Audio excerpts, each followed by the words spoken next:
The morning sun had barely crested the red clay hills of Dustfall, Texas, when Sheriff Tobias Jenner slammed his deputy's badge down on the scarred wooden desk so hard that the coffee tin rattled off the edge and shattered against the jailhouse floor.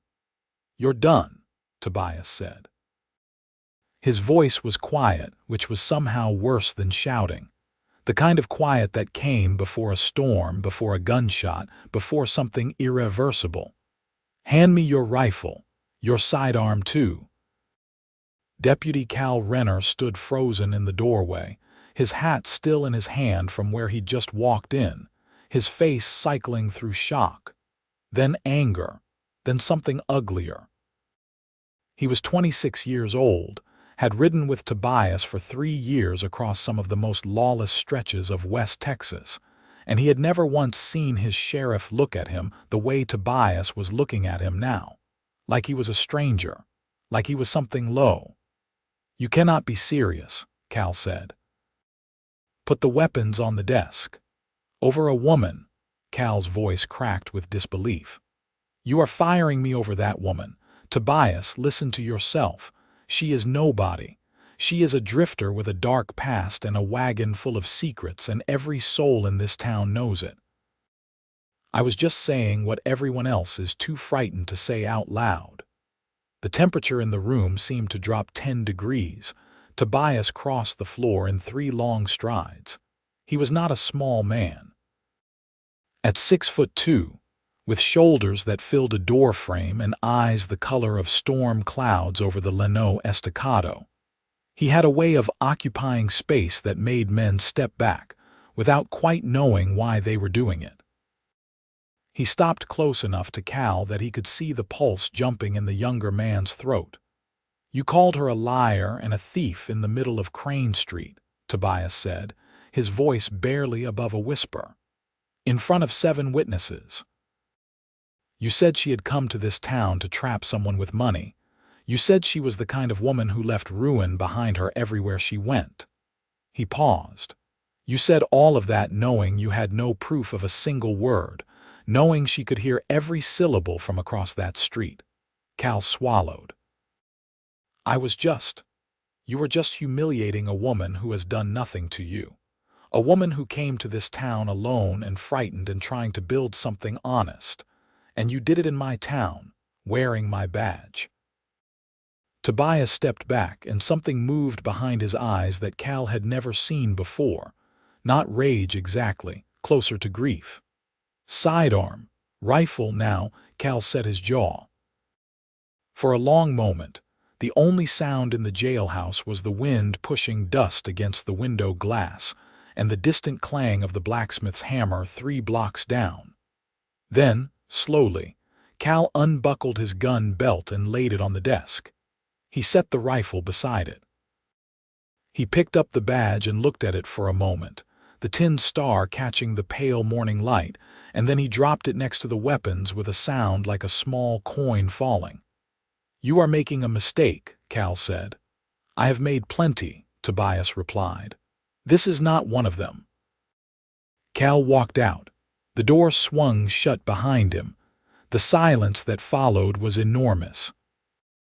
Tobias stood alone in the jailhouse with the scattered weapons, and the broken coffee tin, and the still spinning badge, and he breathed through his nose and stared at the far wall where a wanted poster for a man named Decker Reed had been pinned for 6 months.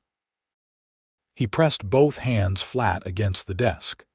He closed his eyes. Her name was Temperance Morales. He had known her for exactly 43 days. It felt like a lifetime. It felt like standing at the edge of a cliff and deciding whether to fall. He needed to go find her. He needed to make sure she was all right, that Cal's words hadn't struck deeper than surface wounds. But first he needed a minute to remember how to breathe like a man who wasn't terrified of his own heart. 6 weeks earlier, Dustfall had been a town like any other in the summer of 1878. Sitting at the junction of 2 cattle trails in the Edwards Plateau country of West Texas, it had roughly 400 residents, a train depot that served mostly freight, 2 saloons, a dry goods store, a livery, a school, a church, a doctor's office, and a jailhouse that Tobias had run for the past 4 years with his 2 deputies and a part-time jailer named Old Pete, who mostly just slept on a cot near the cell block. Dustfall was not a lawless place.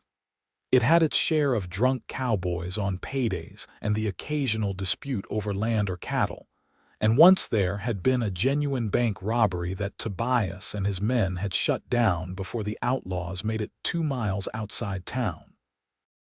But by the standards of West Texas in 1878, Dustfall was quiet, settled, the kind of place where people knew each other's business and strangers were noticed within minutes of arrival.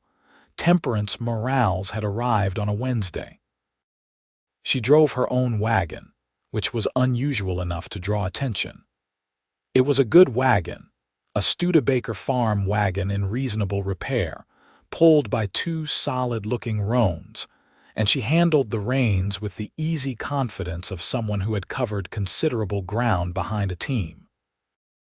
She wore a plain brown dress with a white collar, her dark hair pinned up under a wide-brimmed hat, and she had a rifle resting across her knees the way any sensible person traveling alone through West Texas would have one. Tobias had been standing outside the jailhouse, talking to his other deputy, a steady and reliable man named Frank Aldridge, when the wagon rolled in. Frank had noticed her too, of course. Most people on the street had. "She is driving by herself," Frank had observed without particular judgment. "Just noting a fact."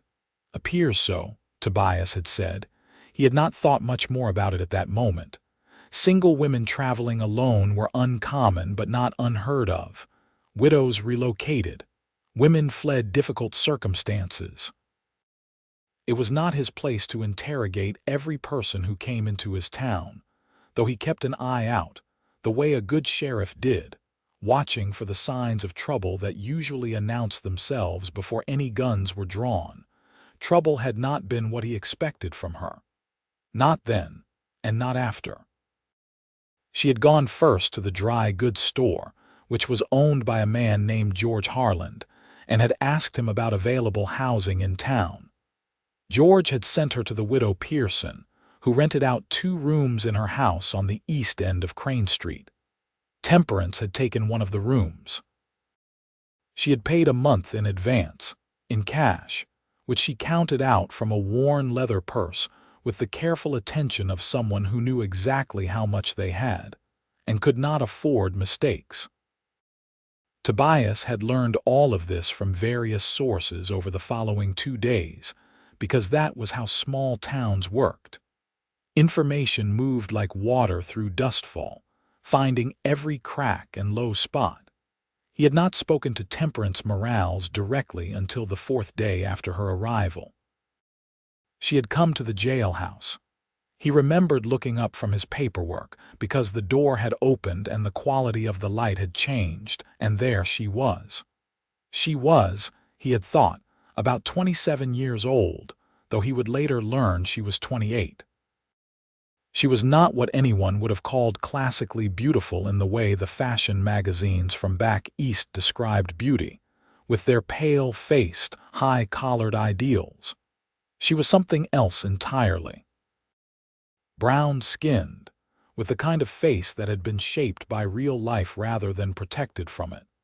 Dark eyes that measured everything they landed on with quick, unflinching intelligence, and a posture that said she had learned to take up exactly as much space as she needed and not apologize for it. "Sheriff," she said. He had stood up, which was a thing he did automatically when a woman entered a room, a habit drilled into him by his mother in a small house in San Antonio, before his mother had died and his father had sent him to live with an uncle in the Texas Hill Country. "Good morning, madam. What can I do for you?" She had come to report that someone had gone through her wagon during the night. Nothing was taken, as best she could tell, but the tarpaulin covering her goods had been untied and folded back, and certain items had been moved. He had walked out with her to look at the wagon. He had asked his questions. He had been professional and thorough, as he always was, because a thing being small did not mean it was unimportant. And the sense that someone had searched her belongings was the kind of thing that could mean nothing or could mean the first step toward something worse. She had answered all his questions directly and without elaboration, which he appreciated. She told him she was a seamstress by trade, that she had come from San Antonio, that she intended to stay in Dustfall and open a small sewing business, that she had savings to last her through the establishment period.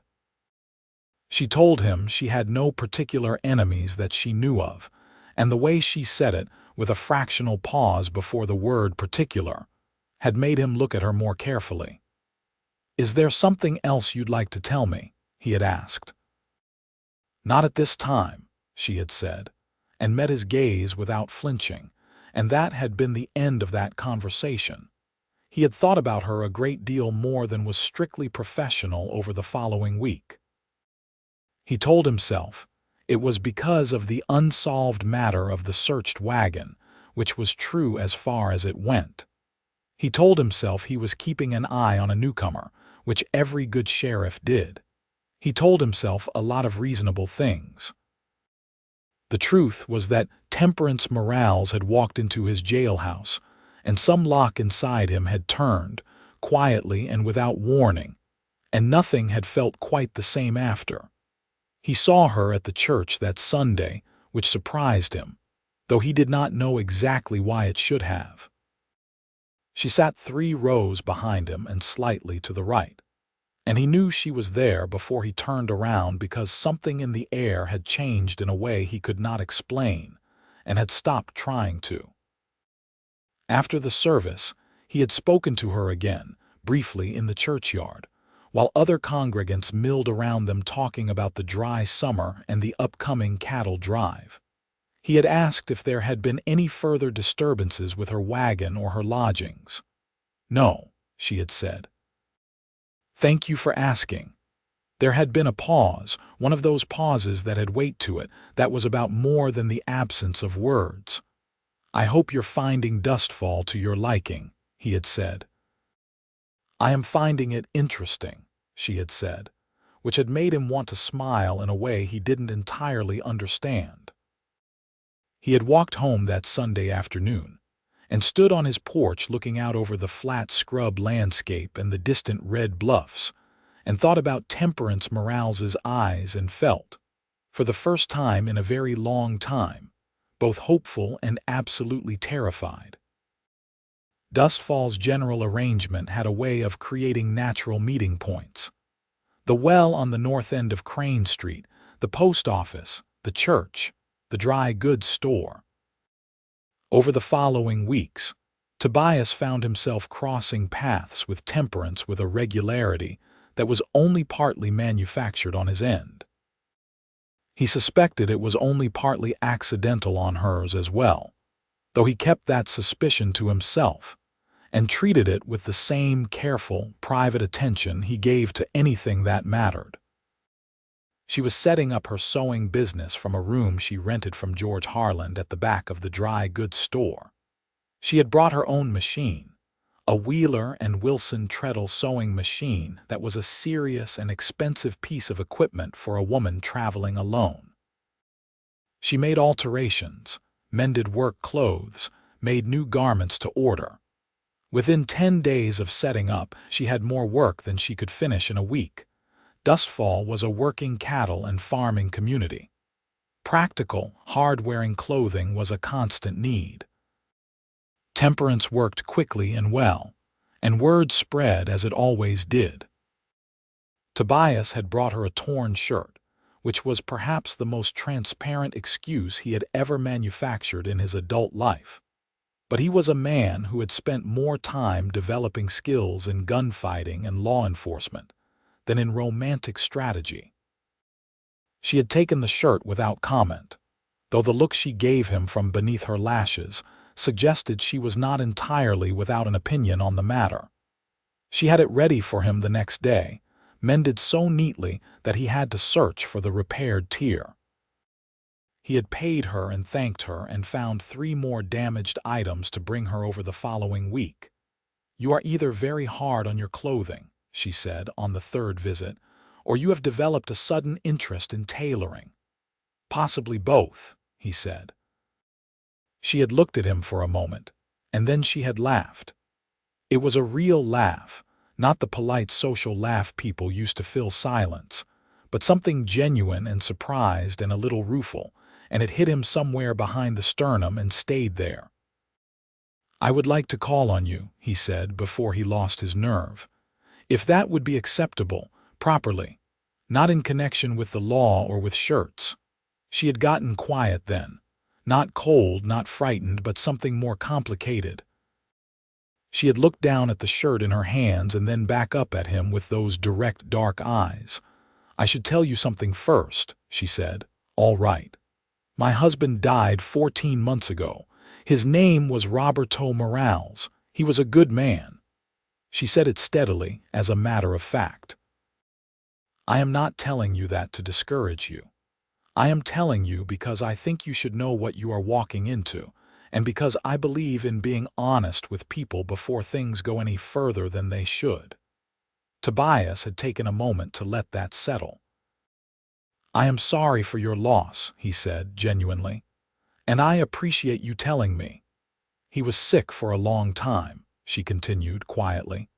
"It was not a sudden thing. It was a long and difficult ending. I had time to grieve while he was still living, which sounds terrible but is the truth. I loved him. I also grieved for him before he was gone, and I have spent the 14 months since trying to decide what my life is supposed to look like now." She paused. "I came here to start over, not to run from anything, to build something new. I am telling you that because if you intend to ask me about my past the way some people in this town already have, I would rather we understand each other now." "I intend to ask you about your present and your future," Tobias said carefully. "The past is your own business unless you choose to share it." She looked at him for a long time. Then she said, "Sunday after church, if you'd like to walk." He had walked with her that Sunday, and the Sunday after, and several evenings during the week. And by the end of the 2nd week of walking he had held her hand once, briefly, when helping her over the uneven ground near the creek south of town. And neither of them had mentioned it directly, but neither of them had pretended it hadn't happened. He was falling in love with her. He had known it for certain since the 3rd Sunday walk when she had told him about growing up in San Antonio. The daughter of a Mexican father who ran a freighting business and an Anglo mother who taught school, navigating a world that was not always sure what to make of her, and had decided to stop caring what that world thought and make her own terms. She had said it not with bitterness, but with a quiet, steady dignity that made him feel small in the best possible way, the kind of small that reminded him there were things in this world worth learning. He had never been the kind of man who spoke easily about himself. His mother's death when he was 9, his largely solitary upbringing with his uncle on the hill country ranch, 4 years of rangering before dustfall had given him a job and a place to put down roots. He was 32 years old, had lived a hard and practical life, and had not spoken to anyone about any of it in years, possibly ever. But Temperance asked questions with the kind of genuine attention that made answering feel less like exposure and more like conversation, and he found himself saying things he had not intended to say, and finding it not as dangerous as he'd expected.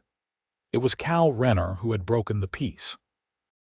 Cal was 26, 3 years out of Abilene, a competent enough deputy when he was sober and attentive, which was most of the time. He had a quick tongue and a competitive streak that Tobias had managed well enough over 3 years, channeling it toward useful ends. Cal respected Tobias in the uncomplicated way that young men respected men they measured themselves against. He had seemed, until recently, perfectly fine with Tobias's growing regard for Temperance. But something had shifted in Cal over the past 2 weeks, and Tobias had noticed it without yet identifying the source. A tightness around the man's eyes. A tendency to leave the room when Temperance's name came up. A comment here and there that carried just enough edge to require attention. Tobias had spoken to him once clearly, 2 days before the public confrontation. He had told Cal directly that Temperance was a respected citizen of Dustfall and would be treated as such by everyone wearing a badge in his department. Cal had said yes, sir, and the conversation had ended. Then had come the morning on Crane Street. Tobias had heard about it from Frank Aldridge, who had been present. Frank had come to him pale-faced and unhappy, and told him exactly what had been said in what order with what audience present. He had also told him that Temperance had been standing on the far side of the street, within clear earshot, and had heard every word, and had walked away without reacting, which Frank described as one of the bravest things I have ever seen a person do in this town. Tobias had gone directly to the jailhouse and waited. When Cal walked in, he fired him. Now, standing alone in the jailhouse in the aftermath of it, Tobias felt the specific exhaustion that came after an act of necessary confrontation.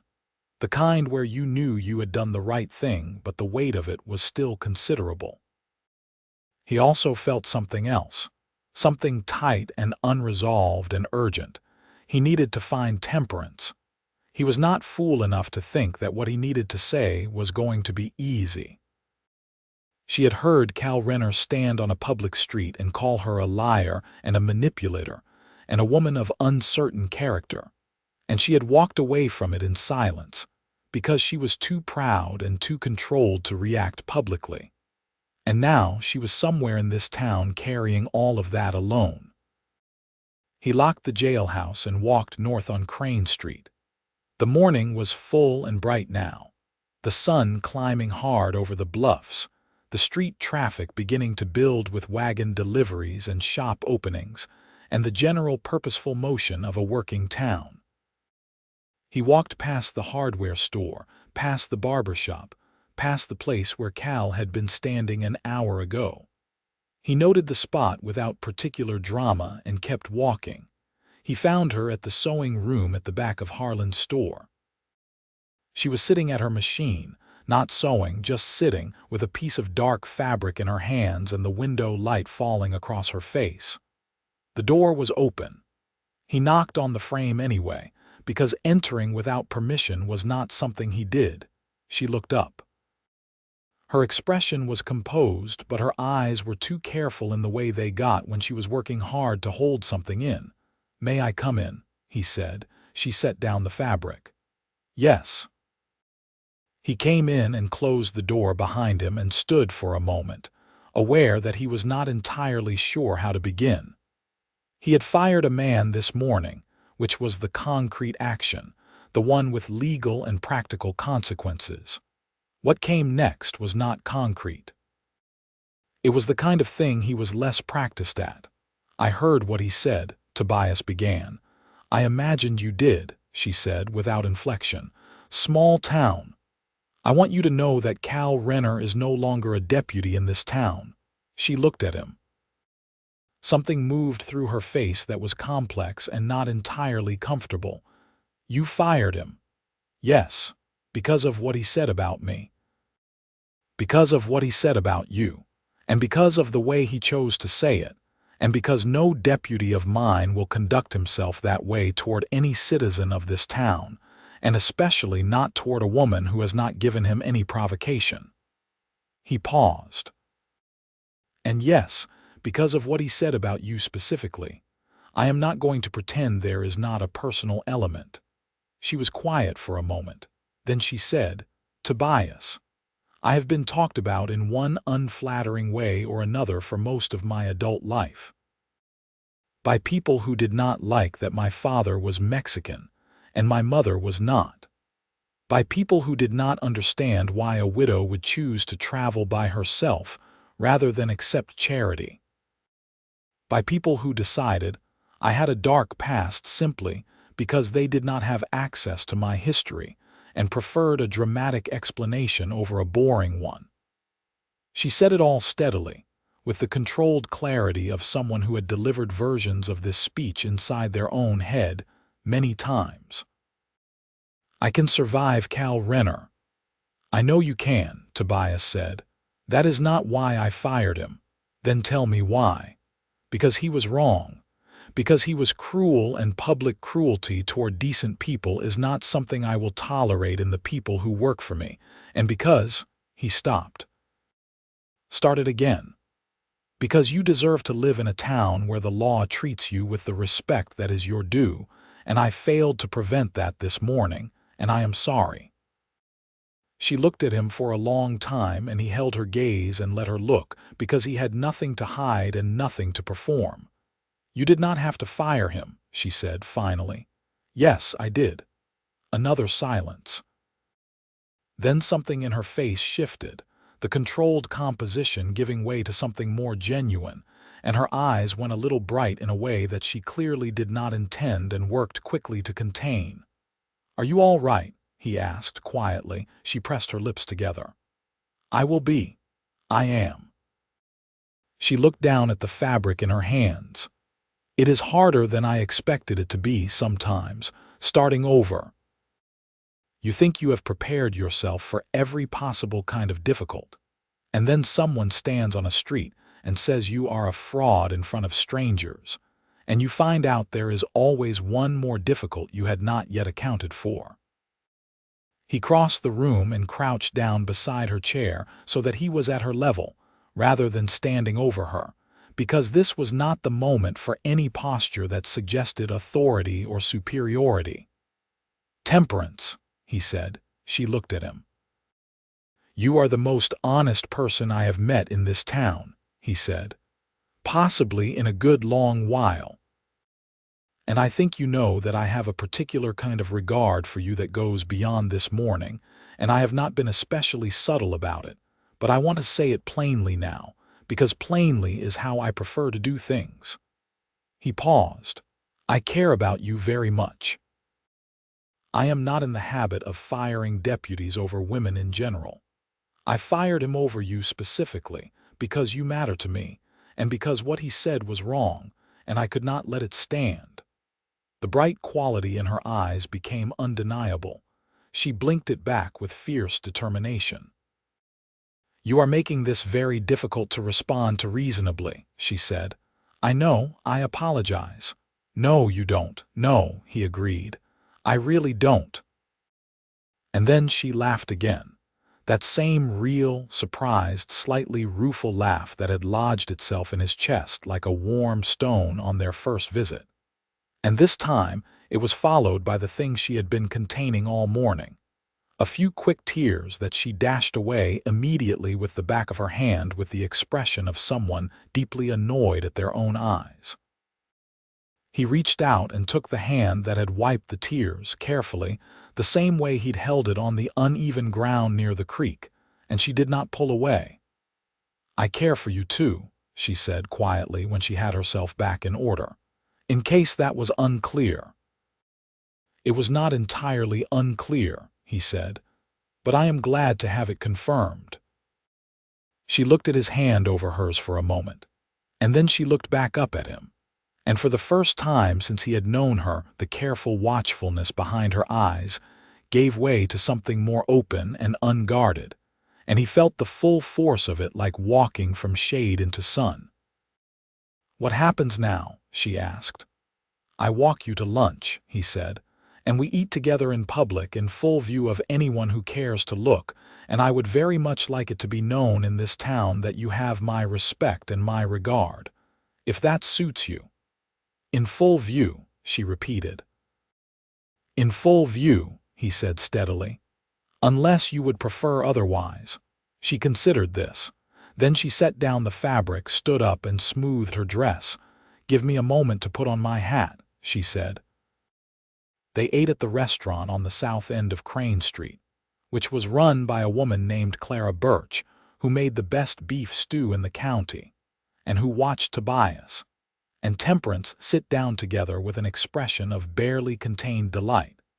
Because Clara Birch had been waiting for this kind of development for approximately 3 years, and considered herself personally responsible for certain outcomes in Dustfall's social landscape. The meal was easy and warm in a way that felt both entirely natural and slightly miraculous to Tobias, who was not accustomed to finding things easy. Temperance talked about the sewing orders she had lined up for the week: a dress for the mayor's wife, 3 shirts for a rancher named Garvey, a complicated alteration on a cavalry jacket that had been brought in by a man visiting from the fort.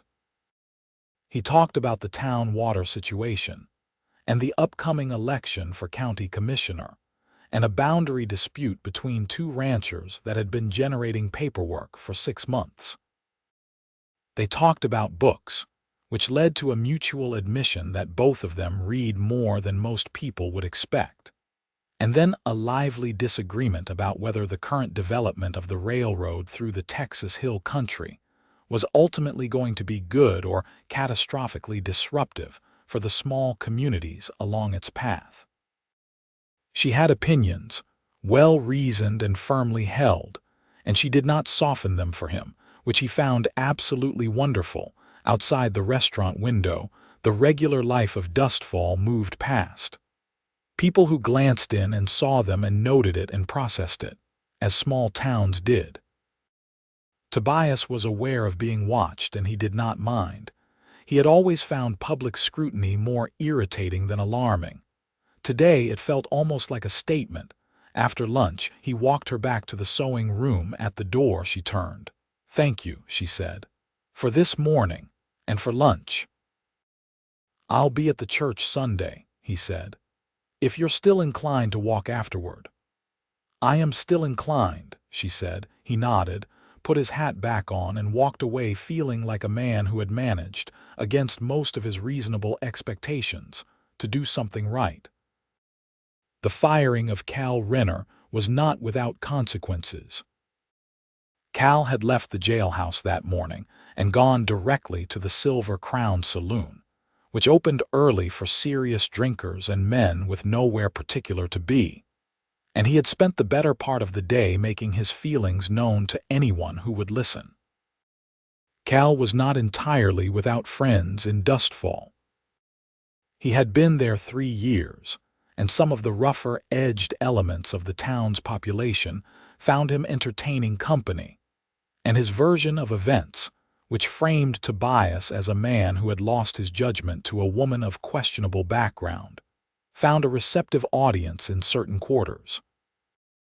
Tobias heard about this from multiple sources, including Frank Aldridge, who came to him that evening with the specifics. "He is saying you have lost your senses," Frank reported, with the slightly pained expression of a man delivering news he would rather not deliver. "He is also saying some things about Miss Morales that I don't care to repeat directly, but that are not kind." "Is he saying them with a gun?" Tobias asked. "Not yet." "Then it is just talk," Tobias said, "and men who are just talking don't require a response from me." Frank looked uncertain.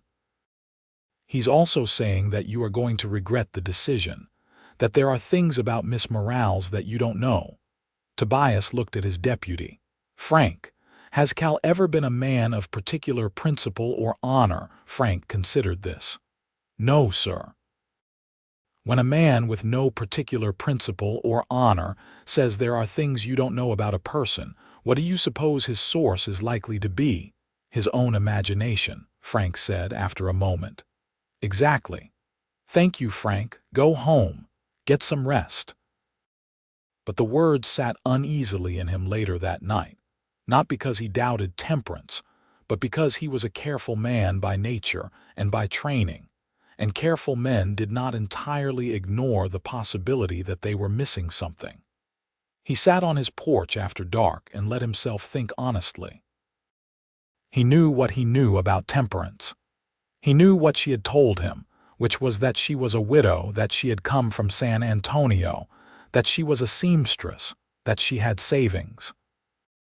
He knew what he had observed, which was that she worked hard, was honest in small transactions, was respected by the people who dealt with her directly, and had never given him any reason for suspicion. She had mentioned a dark past once, obliquely, and he had not pressed her on it.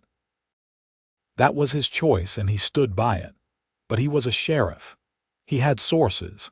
He spent 2 days quietly making inquiries.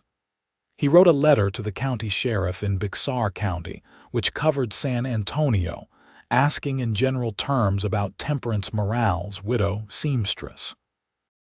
He asked the banker, who had done a small transaction with her, what he knew. He asked George Harland, who rented her the space and saw her daily, whether there had been any difficulty. The banker said she was punctual and reliable. George said she was the best tenant he had ever had, and he wished she had come 10 years ago. He read that phrase twice. Social difficulties. He thought about what she had told him, about navigating a world that was not always sure what to make of her. He thought about the particular courage it took to come to a new town alone, in a wagon, with a sewing machine and a worn leather purse, and decide to build something from scratch. He put the letter in his desk. He did not entirely put away the question it raised, because he was not that kind of man, but he filed it in the place where things went that were understood and not required to be spoken. On Saturday morning, a week after firing Cal, he was doing his regular patrol of the north end of town when he turned a corner and nearly walked directly into Cal Renner coming out of the saddlery. They stopped. Cal had the look of a man who had been drinking too much and sleeping badly, and had not resolved his feelings about either circumstance. He looked at Tobias with an expression that had moved past anger into something more complicated and unhappy. "Cal," Tobias said. "Sheriff," Cal replied with deliberate flatness. "Are you in any difficulty I need to be concerned about?" Tobias asked, because whatever had happened between them professionally, this was still a man in his town, and looking out for people in his town was not something he turned on and off. Cal's jaw worked. "Why, you going to help me out of concern, or are you just keeping track of potential trouble?" "Probably some of both," Tobias said honestly. Something shifted in Cal's face. The deliberate hostility cracked slightly, the way things did when someone was tired of maintaining a posture they had been holding too long. "You really do care about her," Cal said. It was not hostile anymore. It was something closer to bewildered. "Yes," Tobias said. "I do." Cal looked away down the street at nothing in particular. "I was not trying to hurt her. I was trying to," he stopped. "I heard things about who she had been in San Antonio, about the trouble there." "You heard things," Tobias said carefully, "about her and some cattle baron. Rumors that she had something to do with a land dispute, that she had been used as a—" Cal shook his head. "I don't even know if any of it is true. I heard it from a man passing through, someone who said he knew people who knew people. And I had been drinking and I was angry and I said it on the street because I was an idiot." He looked at Tobias. "I should not have said it the way I said it, not publicly, not like that." Tobias measured this for a moment. "No," he said, "you should not have. Does that change anything?" "Not about the job," Tobias said. "But it changes how I think about you, some." Cal nodded. It was not a reconciliation exactly, but it was something. He put on his hat, adjusted it, looked down the street. "She must be something," he said quietly, "for you to have moved the way you did." "She is," Tobias said. Cal walked away. Tobias watched him go for a moment, then turned and continued his patrol. He found Temperance at the widow Pearson's house that afternoon, sitting on the porch with a mending basket because the afternoon light on that side of the house was good. She looked up when he came through the gate, and the look on her face was the one that had become his favorite, the one that happened in the first instant before she had arranged anything, the immediate, unguarded recognition. "You have the expression of a man who has been thinking hard," she said. "Frequently," he said, sitting down in the empty chair beside her which he had occupied on several previous occasions and had apparently claimed by habit. "Do you mind about the thinking? Or the sitting, either?" "No to both," she said, and went back to her mending. He watched her work for a moment, the thread, the needle, the precise movements of her hands. "I want to ask you something," he said. "And I want you to know that you are not required to answer and that whatever you tell me will not change how I see you." She looked up. "In San Antonio," he said carefully, "there were difficulties. You mentioned that once. I'm not asking because I am doubtful of you. I am asking because I would rather hear it from you than have it hanging in the space between us." She was quiet for a moment. Her hands were still in her lap with the mending held in them. "After Roberto died," she said, "there was a dispute over a piece of property that he had been holding in trust for a business partner. The partner had died too before Roberto, and his estate was claimed by a man named Arthur Colby, who was a substantial landowner in Bixar County with considerable influence." She paused, choosing words. Roberto had left records that contradicted Colby's claim. "I was the one who had those records because I was the executor of Roberto's affairs. Colby wanted those records destroyed. When I refused, he attempted to discredit me. Tobias was very still. He told people I had been dishonest in the estate process, that I had fabricated the records, that I had my own financial motives for the dispute." She said it all evenly, but her hands had tightened slightly on the mending. The county sheriff at the time was not particularly interested in investigating a widow's claims against Arthur Colby.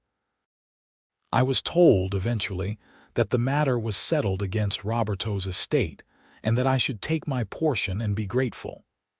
She looked up at Tobias.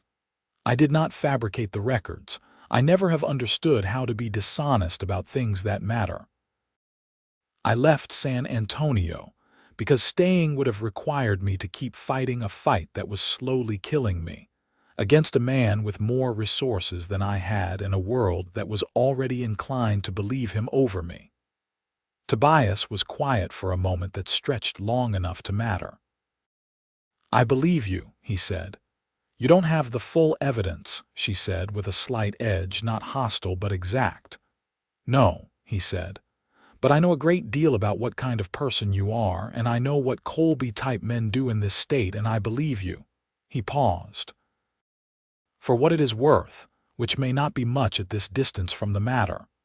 She was looking at him with that measuring quality again, the one that assessed depth and structure the way a surveyor assessed land.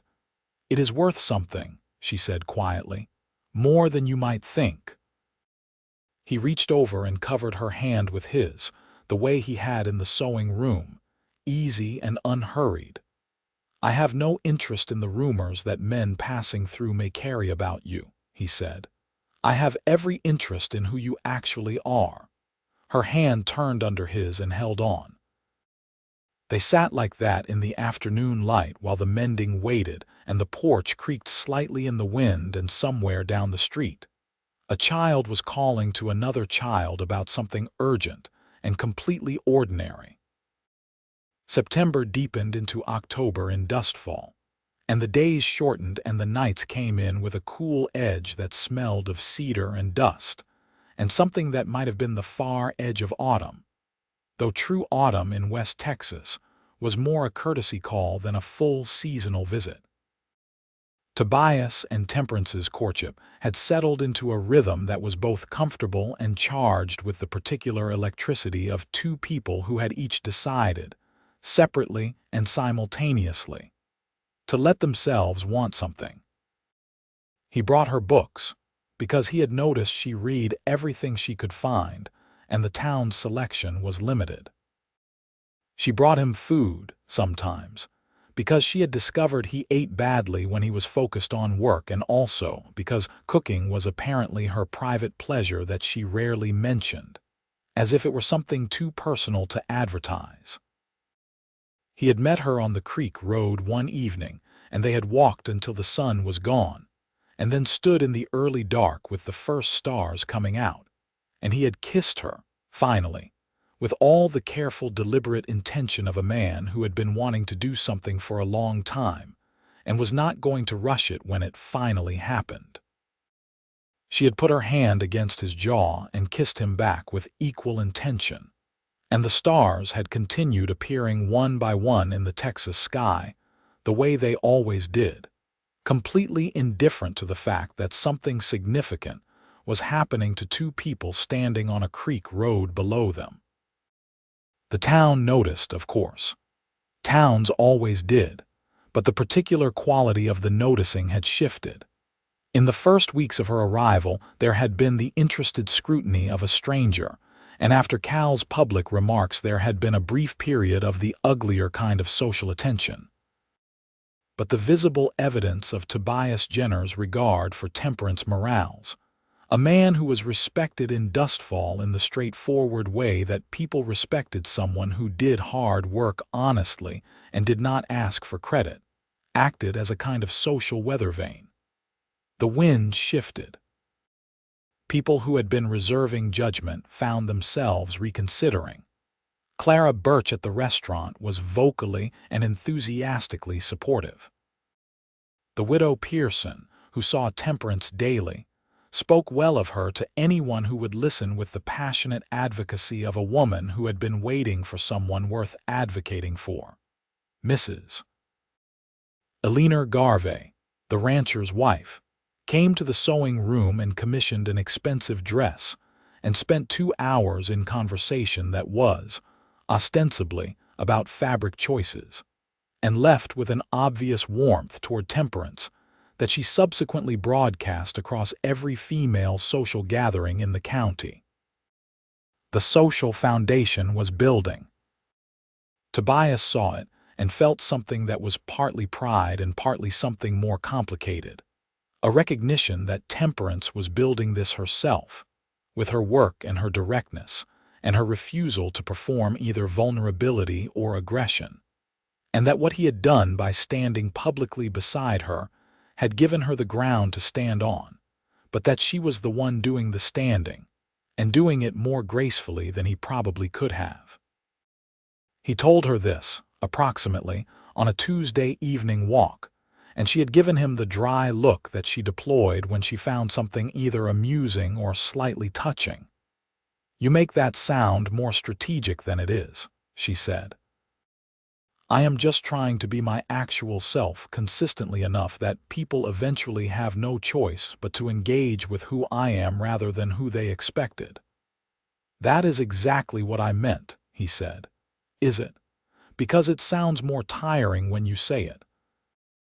He laughed, which he did more often around her than he had done around anyone in recent memory.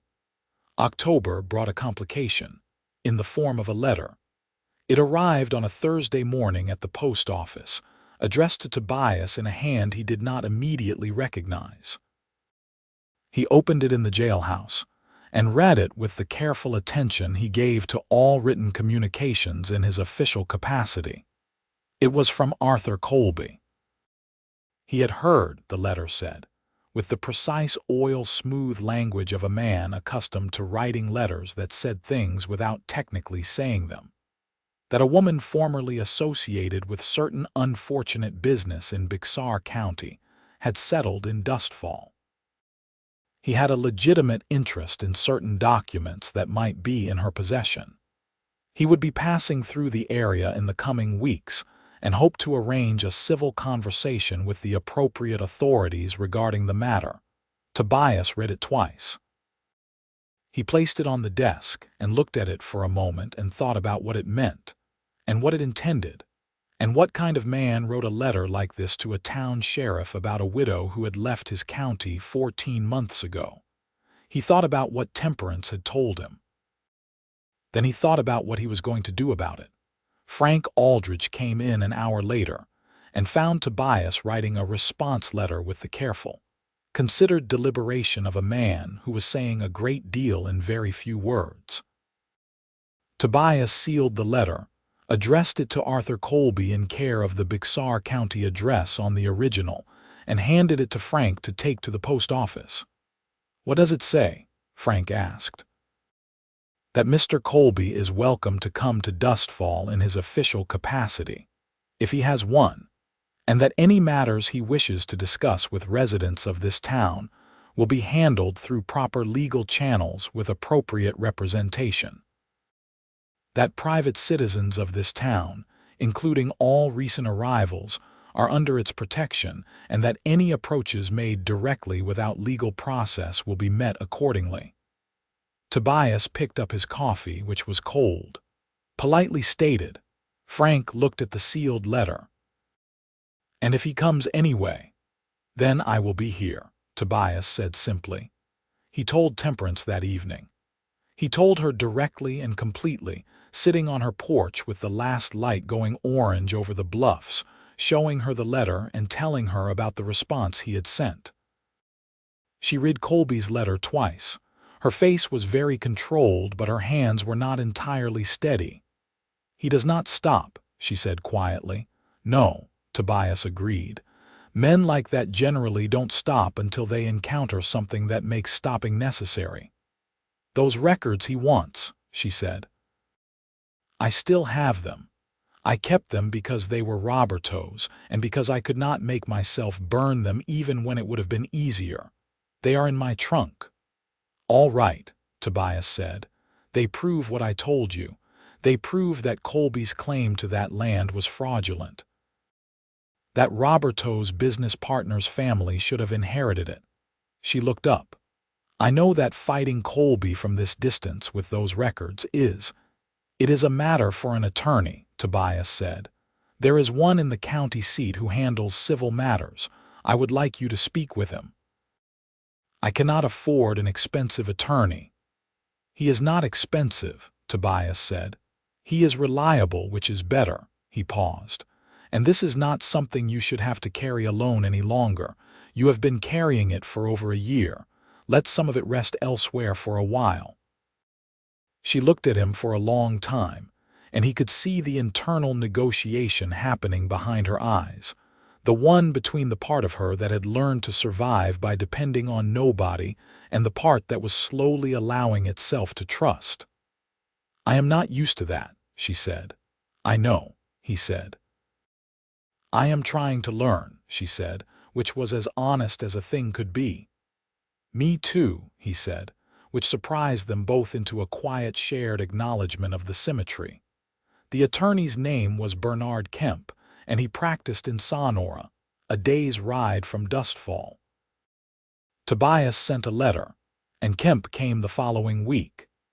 He spent 4 hours with Temperance in the sewing room, going through the records from her trunk, asking questions with the sharp efficiency of a man who had seen a great deal of legal chicanery in his career and recognized patterns quickly. At the end of the 4 hours, Kemp came to find Tobias at the jailhouse. "She has a case," Kemp said without preamble. "Not a simple one, and not a cheap one even with my rates, but the records are legitimate and the chain of evidence is clean. Colby moved on that land through a process that has at least 2 procedural irregularities that a county judge would take seriously." He paused. "The question is whether she wants to pursue it." "That is her choice to make," Tobias said. "Obviously," Kemp said. "But I thought you should know my assessment." "I appreciate it," Tobias said. "I'll make sure she knows." He told her over dinner that evening at Clara's restaurant. She listened carefully, asked 3 sharp questions that made him respect her all over again, and then was quiet for a moment. "What do you think I should do?" she asked. "I think you should do what is right for you," he said. "Not what I would do, not what is strategically wise, what is right for you." She considered this with the seriousness it deserved. "I think," she said slowly, "that Roberto deserved better than what happened, and that his business partner's family deserved better, and that I have been running from this for over a year, and running is not my natural inclination." She met Tobias's eyes. "I think I want to fight it." "Then we will," he said. She noted the "we" with a look that was too full to interpret and too clear to misread. Arthur Colby arrived in Dustfall in the second week of November, which was later than his letter had implied and approximately when Tobias had expected him, because men who wrote letters like Colby's usually gave themselves more time than they announced. He arrived with 2 men, which Tobias also noted. Not hired guns, or not obviously so, but large, quiet men who stood slightly behind Colby and watched the street with the particular attention of people paid to watch streets. Colby himself was 53, heavy-set but not soft, with the expensive clothing and careful haircut of a man who used money as a form of argument. He came directly to the jailhouse, which told Tobias something about his confidence, or possibly his miscalculation. "Sheriff Jenner," Colby said, extending his hand. His grip was firm and deliberate. "I appreciate your time." "Mr. Colby," Tobias said, shaking the hand once and letting it go. "I received your letter."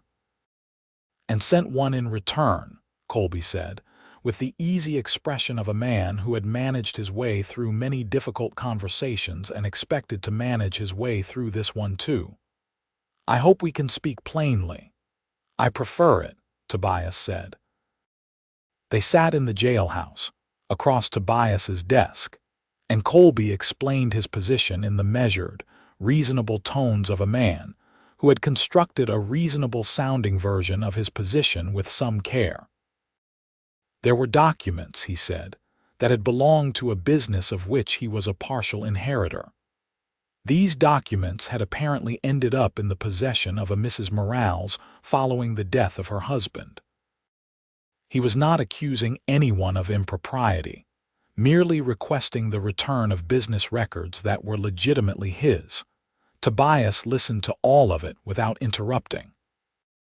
When Colby finished, Tobias said, "The documents you're describing are the subject of a legal matter currently being reviewed by an attorney acting on behalf of Mrs. Morales. Any claim you have to those documents will need to be addressed through proper legal channels." Colby's expression was pleasant but changed slightly, in the very small way of a man recalibrating. "That seems like a great deal of formality," Colby said, "for a simple matter of paperwork between parties who have no quarrel. Mrs. Morales has described a situation in which she had significant quarrel with you," Tobias said evenly. "I am inclined to treat the matter with the formality it warrants." The pleasant expression thinned.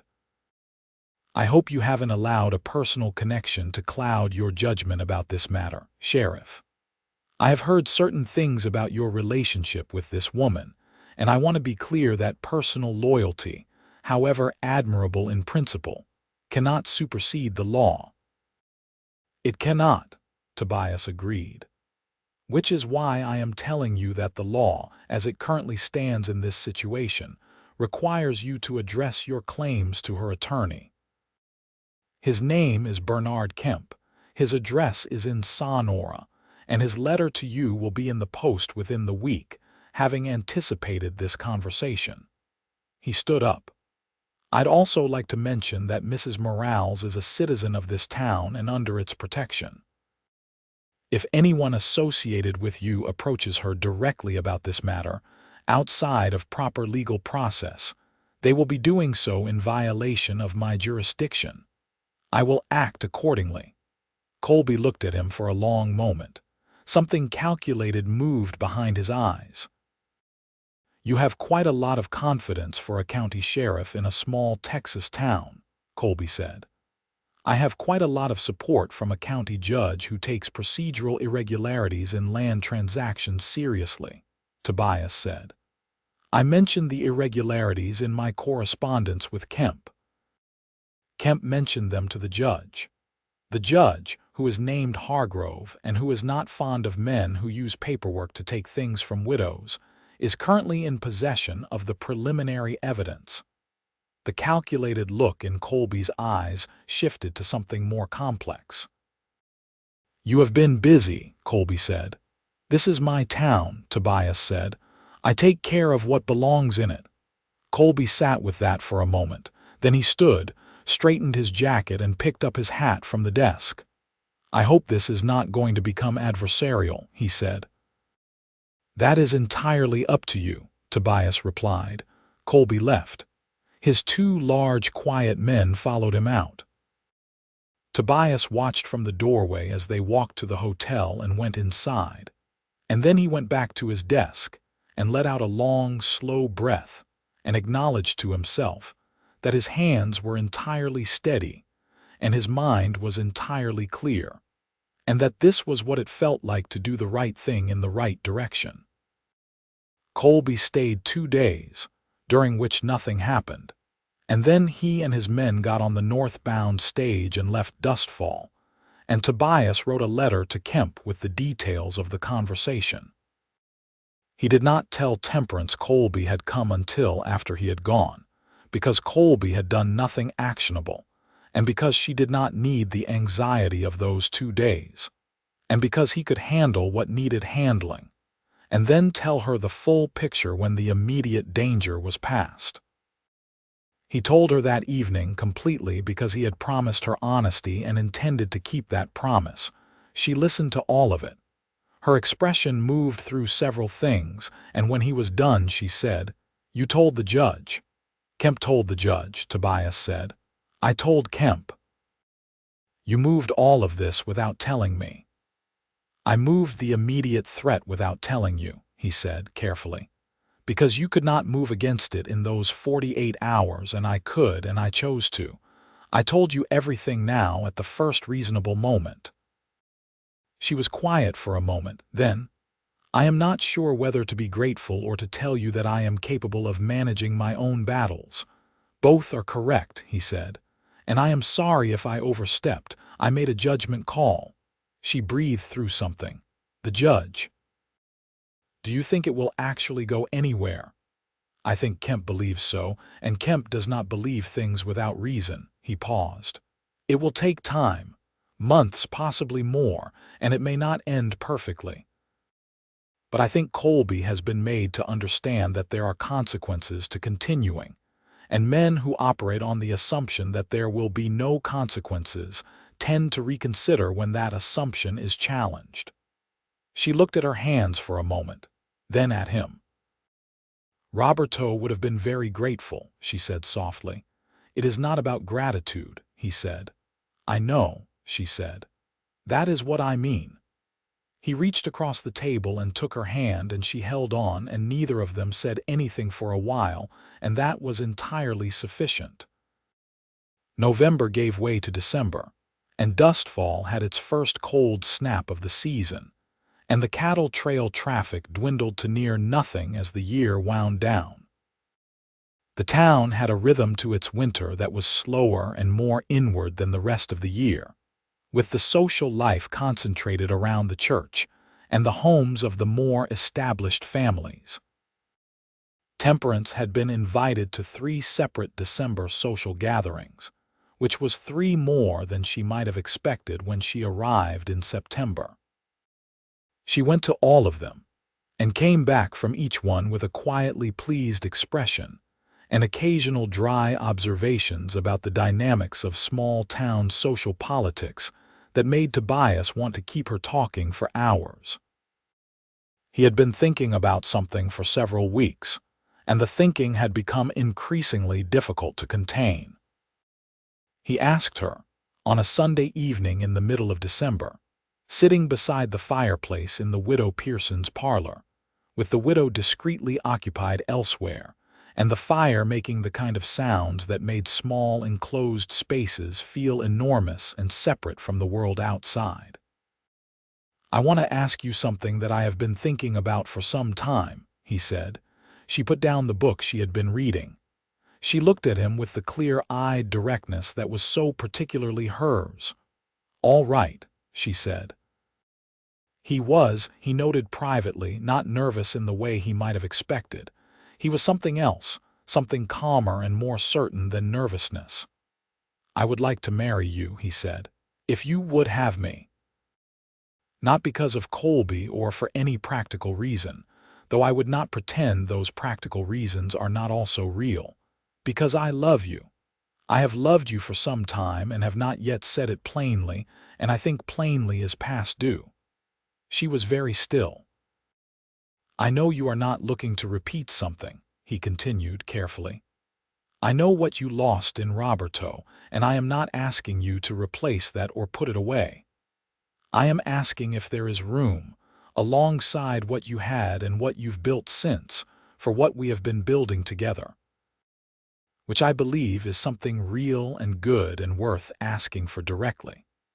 She was watching him with an expression that was wide open in a way he had only seen a few times, all of them in private, all of them moments that he had filed away as among the most important of his life.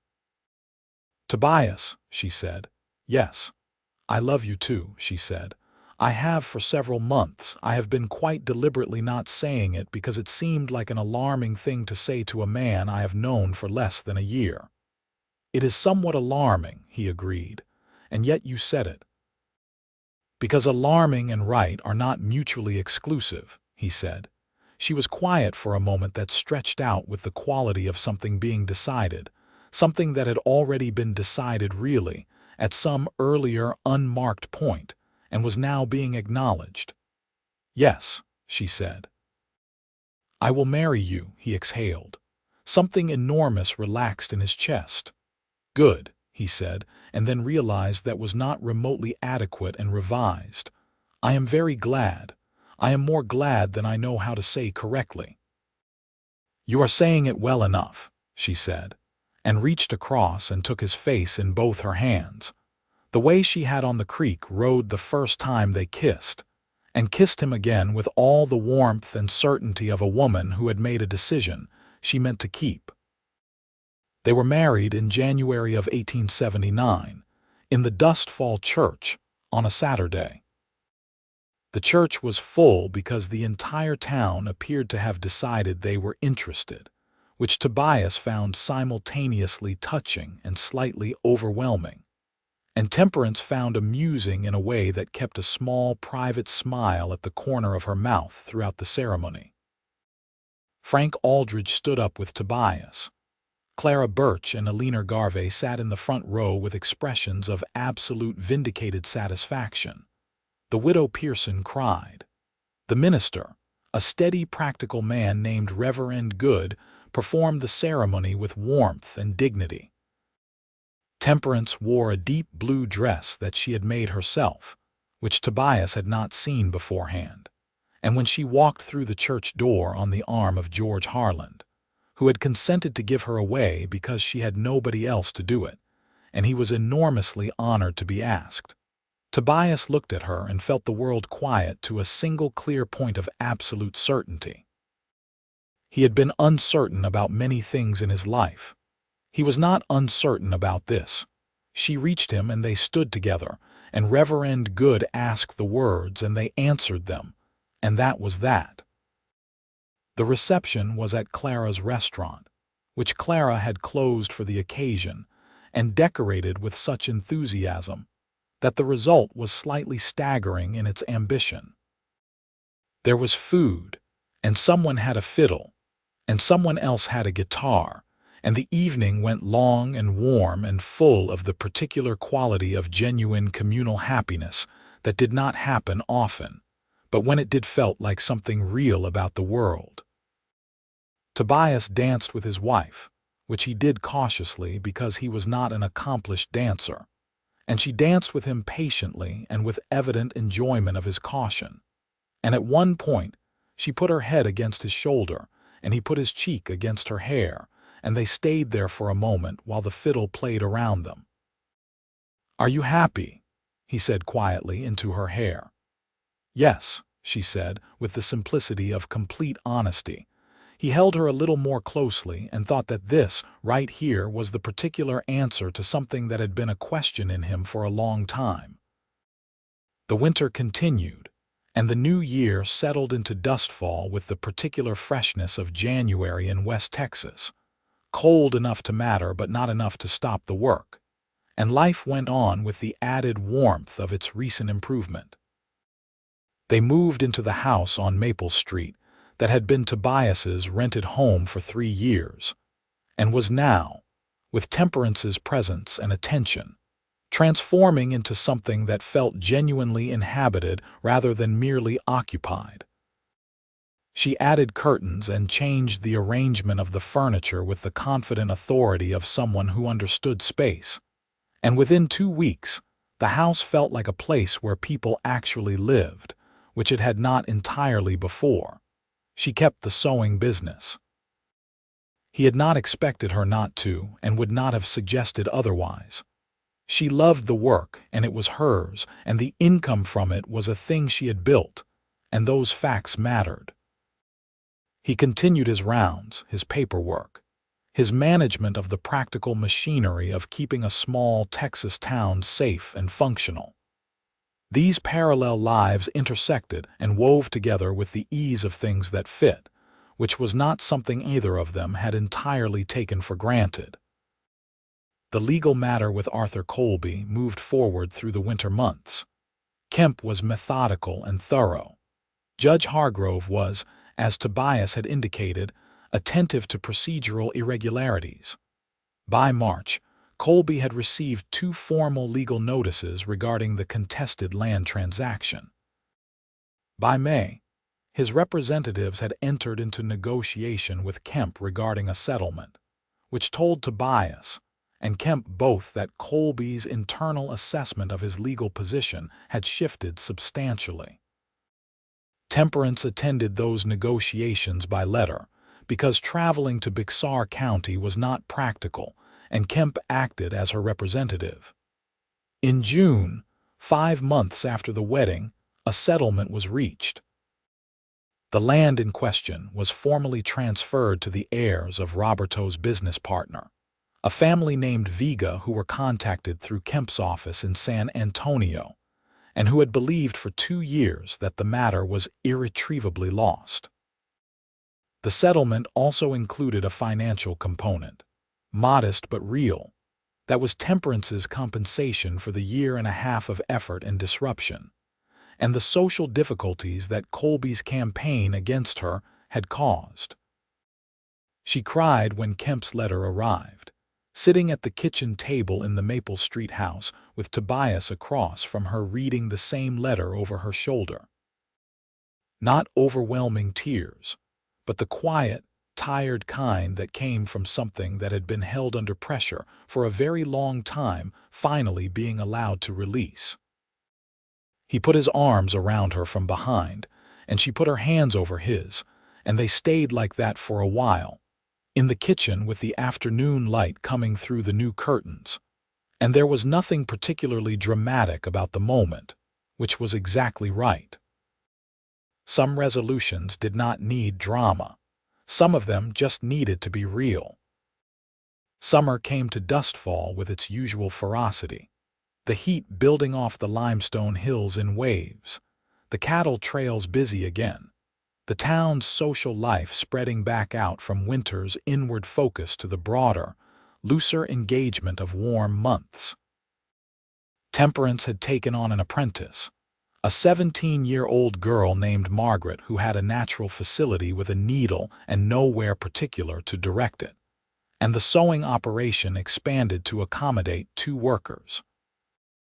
Tobias had hired a new deputy, a 24-year-old man named Harrison Cole, who had come from Kansas and had references that Frank Aldridge had personally investigated. Harrison was quieter than Cal and more observant, and he and Frank had settled into a working rhythm that Tobias found satisfactory. The department was, he thought, better than it had been. Not because Cal had been necessarily terrible, but because Cal's departure had created a space for something more solid. He had heard in the spring that Cal Renner had gone to Lerdo and found work there, deputy to a sheriff known for running a tight and honest department. Tobias had felt no particular ill will about this. He had never wished Cal badly, only away. The summer was largely peaceful, in the way that Dustfall had learned to be peaceful under 4 years of consistent and fair law enforcement. There were incidents, because there were always incidents. A dispute between two ranchers that required Tobias's personal mediation, which he did with the patient directness that was his established method. A robbery attempt at the bank that was stopped so quickly it barely qualified as an incident. A drought that worried everyone but broke in August with the kind of thunderstorm that made the red clay hills run orange with runoff and filled the creek for 3 beautiful days. In September, Temperance told him she was pregnant. She told him in the kitchen in the morning before his coffee, which she said she had done deliberately because she wanted to see his unguarded face. He stood for a moment in the kitchen with the information settling into him, and she watched him with the clear-eyed attention that had been the first thing he loved about her, watching his face cycle through the sequence of realizations. One, then another, then the full weight of it. "Are you all right?" she asked carefully. "Yes," he said, and his voice had a quality it did not usually have, something rougher than his ordinary steadiness. "Yes, I am absolutely all right." He crossed the kitchen and took her face in his hands, the way she so often did with him, and looked at her. "How are you?" "Frightened," she said honestly, "and very glad." "Both is entirely correct," he said. He kissed her with a gentleness that meant something different than usual, and she put her hands over his on her face, and they stood together in the kitchen with the September morning light coming through the curtains and the rest of their lives stretching forward.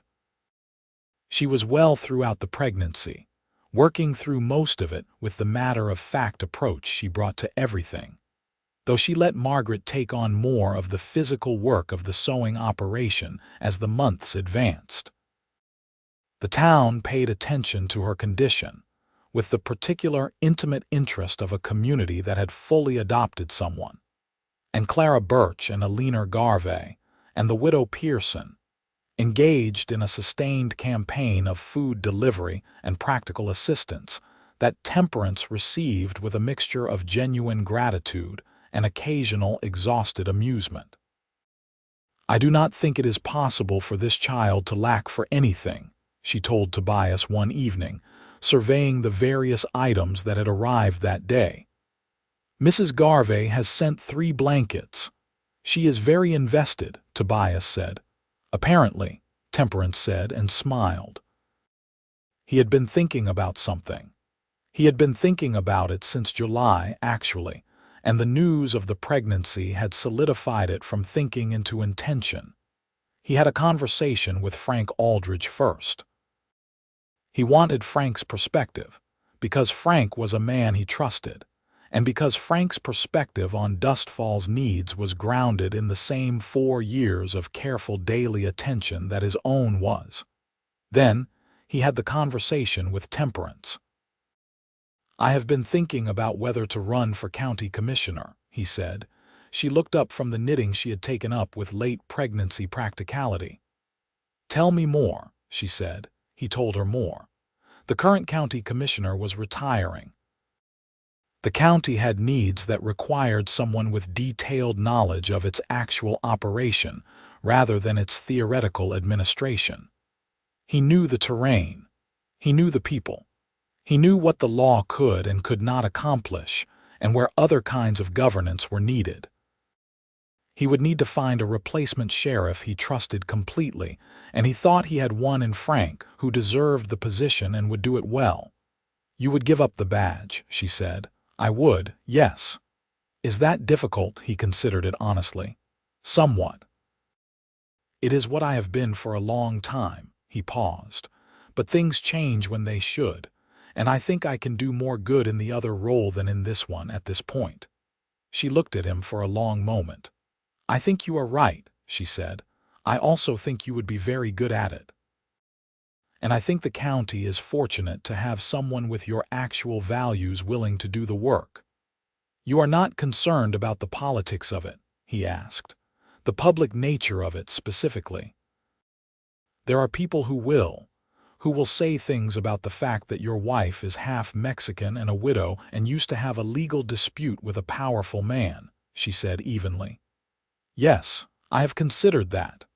And I am 30 years old, she said, and I have been dealing with what people say about me since before I can remember, and I am not going to let that stop you from doing something you believe in. She put down the knitting. I am also not going to spend my life being invisible or apologetic so that other people are more comfortable. If you run, I stand beside you, fully, whatever that costs. He looked at her and felt the fullness of it again, the particular fullness that came from being known by someone who had chosen to know you exactly as you were. I love you, he said. I know, she said. I also have thoughts on campaign strategy that I believe are more sophisticated than yours, and I would like to discuss them. He laughed, genuinely, all the way through. Their son was born in March of 1880, on a Wednesday morning in the Dustfall house on Maple Street, with the doctor in attendance, and the widow Pearson waiting in the front room and Tobias present through all of it because Temperance had asked him to be, and because wild horses could not have moved him elsewhere. He was a sturdy, loud, dark-haired boy who announced himself with a yell that made the widow Pearson burst into tears of sympathetic joy in the front room. They named him Roberto James Jenner. Roberto for the man Temperance had loved and lost, James for Tobias's father, who had been a difficult and complicated man but whose name still meant something. The combination felt right, the way things felt right when they had been considered carefully and chosen truly. Tobias held his son for the first time sitting in the chair beside Temperance's bed, in the morning light of a March day in Dustfall, Texas, and looked at the small, astonishing face and felt something that was entirely beyond his capacity to describe and did not require description. "He looks like you," Temperance said, watching him. "He looks like both of us," Tobias said, "which is exactly right." Frank Aldridge was sworn in as sheriff of Dustfall in April, 2 weeks after Roberto was born. Tobias handed over the badge with a ceremony that Frank found slightly embarrassing, and Tobias found straightforwardly right.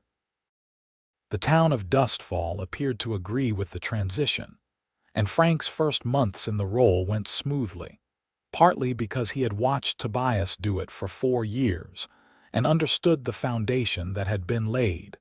Tobias ran for county commissioner in the June election. Temperance stood beside him at every public event, holding Roberto when he was not otherwise engaged, talking to people with the direct warmth that had made her a fixture in Dustfall's social life, and applying what turned out to be extremely sophisticated campaign strategy, as advertised. He won the election by a comfortable margin, which was not something everyone had predicted but which Tobias had quietly believed was possible, not because of any arrogance about his own qualities, but because he knew the county and what it needed, and he trusted that knowledge over uncertainty. The victory celebration was at Clara's restaurant again, which felt symmetrical in a way that Clara herself pointed out with great satisfaction. "Same place we celebrated the wedding," Clara said. "Some establishments are simply meant for important occasions." "We agree completely," Temperance said, which made Clara absolutely radiant.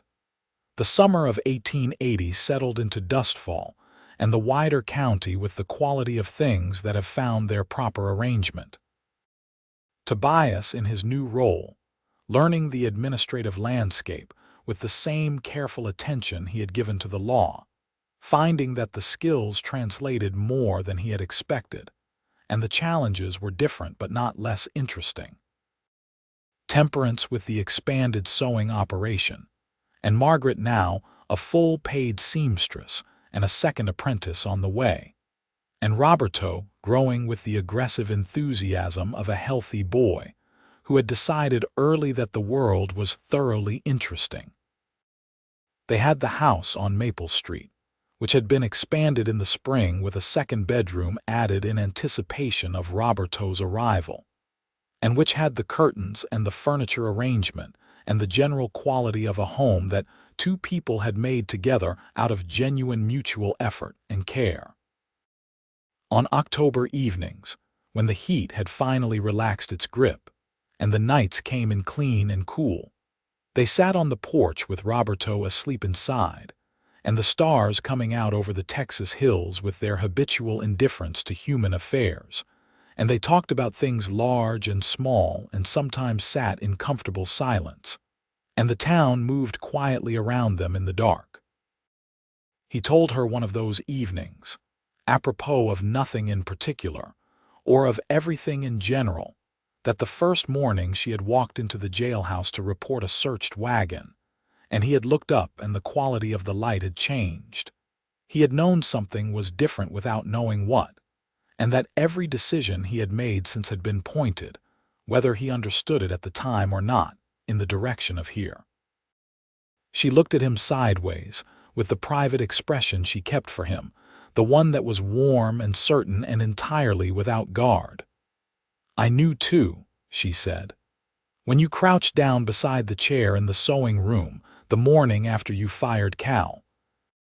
When you made yourself the same height as me instead of standing over me. I knew then, without any doubt at all, what kind of man you were." "And what kind is that?" he asked. "The kind worth building a life with," she said simply. There was a morning, years later, when their daughter Clara, named for the woman who had fed them on their wedding day, asked her parents how they had known they were meant for each other.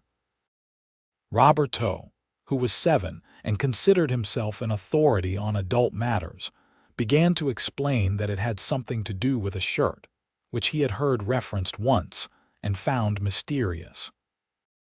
Tobias looked at Temperance over the heads of their children at the breakfast table, the morning light coming through the curtains on Maple Street, and she looked back at him with that expression, the first instant before anything was arranged one, and the warmth of it was exactly as it had always been. "Your father was a very stubborn man," Temperance told Clara, "who decided to do the right thing when it would have been much easier to do nothing, and it turned out that was the beginning of everything." "And your mother," Tobias said, "was a very brave woman who decided to trust someone when trusting was the hardest possible thing to do." "And those two things," Temperance said, reaching across the table and taking his hand, "turned out to go together quite well." Clara accepted this explanation. Roberto pointed out that it still did not explain the shirt. Dustfall continued its life outside the window. The curtains moved in the morning breeze. The coffee was hot, and the breakfast was warm, and the world, on this particular morning in the particular house on Maple Street, was everything it needed to be.